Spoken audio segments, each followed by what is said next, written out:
Willie D Live. Was there has that ever been a situation where you've placed a song with one artist and then for one artist with the intention of it being for one artist, and that artist heard the music and everything, or perhaps laid something to it, and then that song ended up being placed for another artist, and that artist got hot at you about it? Uh, yeah, I don't even want. Yeah. I don't even want to talk. You trying to reel me in? Speak on it, man. You gonna reel me in, man? I'm gonna let that be. No, man. we just doing the educating. You know what I'm saying? Information and instructions. That's all. When you know better, you do better, right? Yeah. I've definitely had that happen a few times. Giving people certain beat CDs, and they end up doing something, or if one artist don't pay for the beat, and another artist hear it and they do pay for it, I have to go back and tell the artist that didn't pay, hey man, such and such is using your beat. You didn't pay for it. You know what I mean? I've had that conversation several times. Mm-hmm. And it's a difficult conversation, you know what I'm saying? But if you don't pay for it, hey man, I do this for a living. I gotta eat. You know what I mean?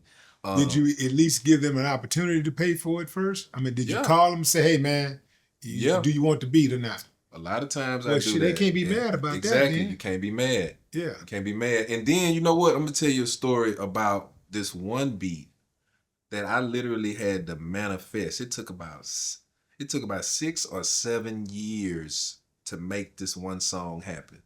And I did this beat for Killer Mike here in Atlanta when I first moved out here.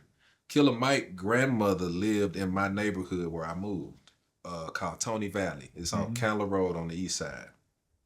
So I ended up making this beat for Killer Mike. I actually had Scarface in mind when I make the beat. Sometimes when I make beats, I trick myself and I say, I'm finna make a beat for Jay-Z. I'm finna make a beat for Beyonce. I would trick myself so that I can dig into that bag of my creativity that I haven't touched. So I'm telling myself, man, I want to make this beat for Scarface. This gotta be some Scarface shit. So I'm working on this beat and I sample Curtis Mayfield, and it's so jamming. My next session was Killer Mike. He came in. I said, hey man, here go a beat I just started working on. He hears the beat. He loved it. He was like, oh my God, this is gonna be my intro. Man, like he wasn't even working on the album, but he was the first thing he said, this is gonna be my intro. He jumps in the booth and he laid a couple of bars, but he didn't finish it. But he took the beat with him. I would say that happened in 2016. By 2018 or 19, I see him in the street. Mike, what you gonna do with that beat? Oh yeah, I'm still fucking with it. I see him a couple more times. I'm still fucking with it. So in Stankonia, by 2019, he lays the verses to this beat. He raps the whole fucking song for about 20 bars and stop, no hook. He lays the song. Literally 2 more years go by. It's 2021. Mike, did you finish that motherfucking beat, bro? Yeah, man, I'm still fucking with it. Nigga, it's 2021. Still 2022 go by.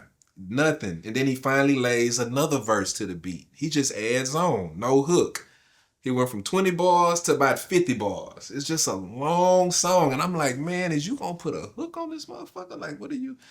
So anyway, by 2023, we've been working on this shit since 2016. By 2023, CeeLo comes to my studio one day and he wants to record a song for the Goody Mob album. I recorded his verse. I never worked with CeeLo. I say, man, is it cool if I play some beats for you? Oh yeah, man, yeah, let me hear something. You ever did a song with Killer Mike? Nah, I ain't never did nothing with Killer Mike. I say, for real? I played that bitch. CeeLo walks in the booth. Put that motherfucker on and put a hook on that bitch. I text Killer Mike. CeeLo just got on that song. Killer Mike hit me back with praying emojis and tears and crying and all that shit. Send it to me. Next thing I know, I sent it back to Killer Mike, CeeLo on that hoe. We get a Grammy. Nominated for a Grammy. The first song on the album is Killer Mike's intro that he said in 2016, "This is my intro." It's 2023, and that's the intro for his album.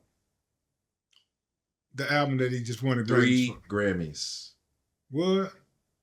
First song on the album, your boy, Killer Mike featuring CeeLo Green.